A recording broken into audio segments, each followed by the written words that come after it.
Hi, I'm PT Shai, one of the PTs of FADISAB Physical Therapy. So ngayon, pag-uusapan natin yung difference ng hilot versus physical therapy. Kasi marami sa inyo yung go-wonder kung ano yung difference namin kasi inuuna nyo sila eh.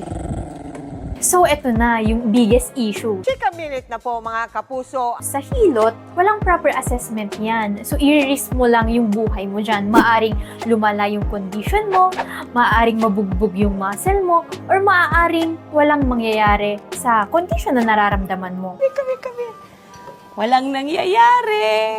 Akala mo, nagjo-joke ako ha. May isa kaming pasyente na masakit yung shoulder niya, pero saan siya pumunta? Nagpahilot siya. Tapos pumunta siya sa amin, buong shoulder niya ang daming pasa. So, imbes na na-relax lang siya, napahaba po yung progress ng condition niya. Pumunta siya, nagpa-check up sa emergency kasi hindi niya nakaya, hindi siya nakapasok sa work. So, walang bayad yun, hindi siya naka-work.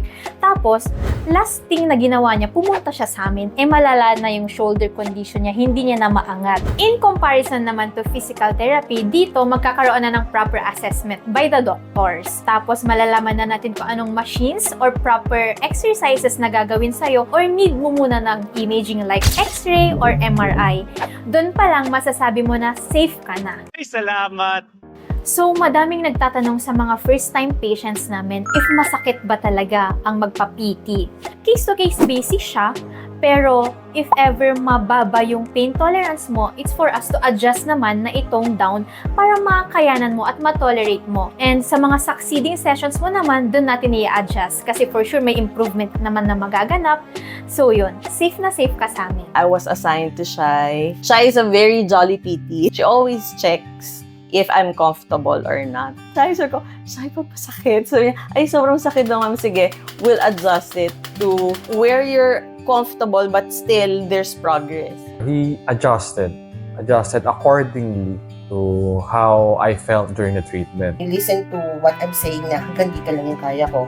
And you're very accommodating. And that's one thing that I'm grateful and I really like about the FADISAB. Kaya sa mga may nararamdaman dyan, i-message nyo na kami. Pwede nyo kaming i-reach sa Facebook page, o di kaya sa number, mag-text kayo doon, o di kaya itawag nyo na para ma-assist kayo agad, okay? Kasi alam nyo naman, priority namin kayo.